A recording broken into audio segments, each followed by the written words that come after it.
welcome to the channel. Today I welcome you in my house.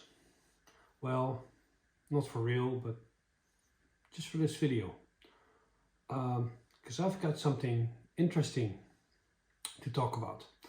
First of all, what inspired this video is an old video by a woman called Tina K, who made a video about her scrying mirror experience, and that finally pushed me to get my own mirror.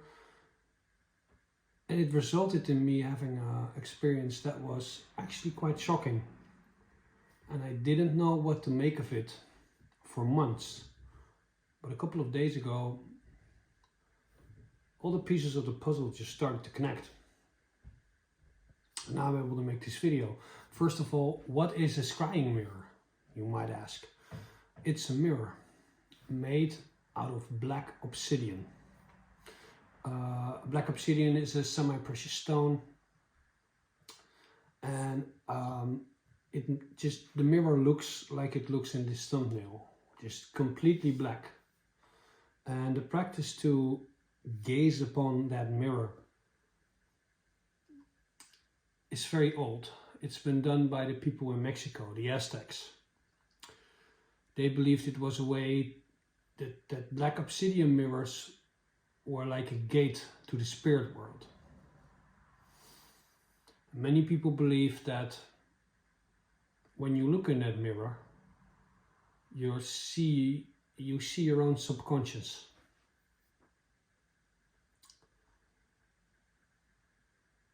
So after getting that mirror, I just was really enthusiastic. I set it up.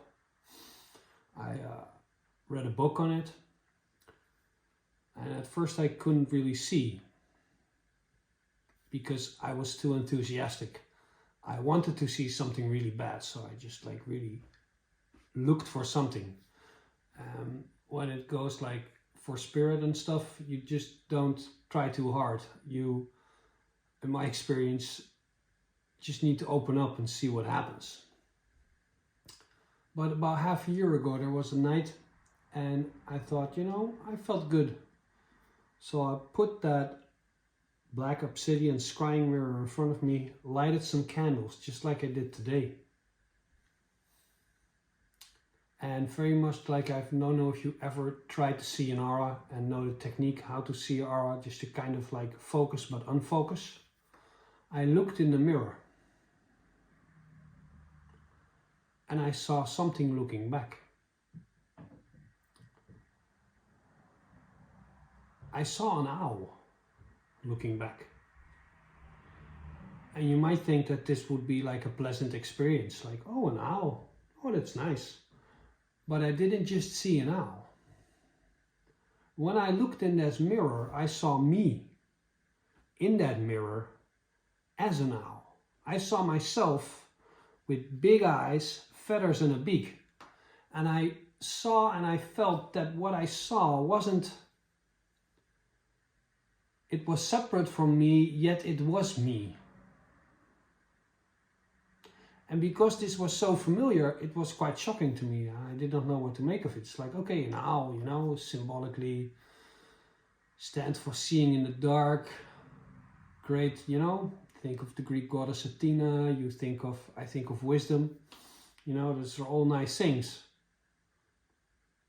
But I felt like I saw something which was very profoundly me. I felt like I saw a truth. If somebody shows you a truth, you recognize it. How can you recognize it if you don't already know it?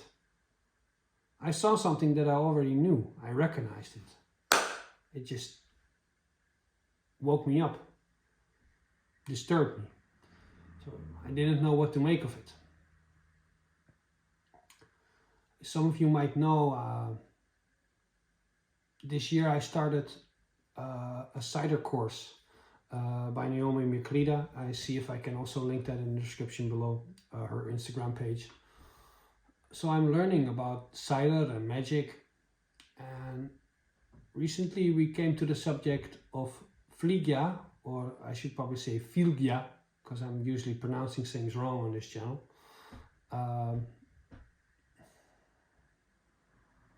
For For those who don't know, the Figya is, in New Age terms, you could see it like your power animal. It's like that, but it's also kind of different.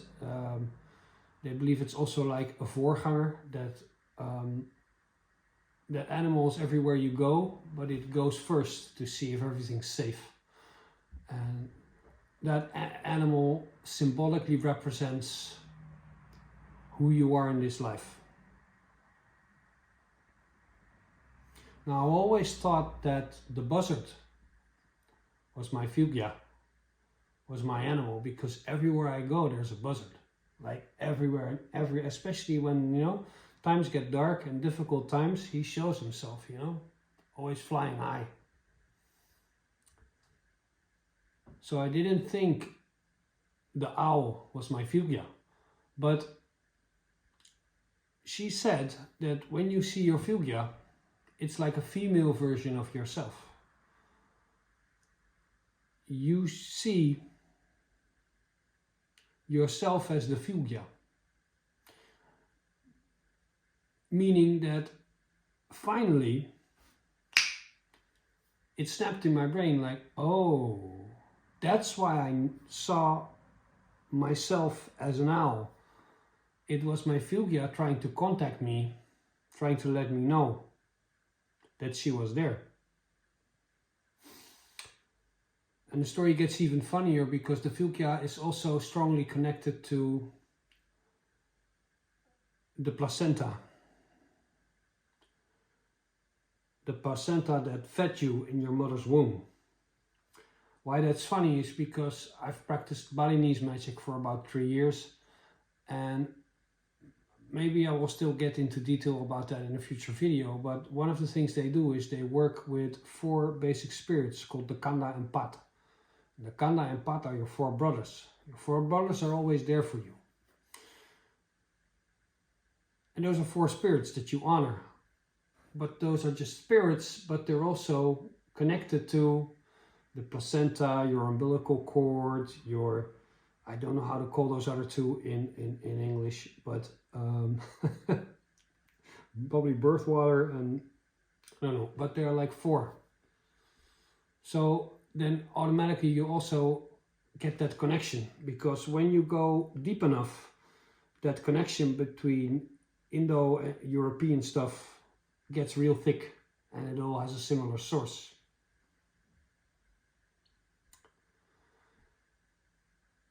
So do I recommend you all go out and buy an obsidian mirror? No, I don't even recommend you listen to me. But if you hear this story and you feel something, maybe the darkness is calling you too, and maybe it also has a message for you. So in hearing this, I hope you've learned a bit about Figya, and you're better equipped to get to know her. Maybe you've also learned a bit about your black obsidian mirrors. Okay, that's all for this week. I'll see you next week. Ga met de goden. Tot ziens.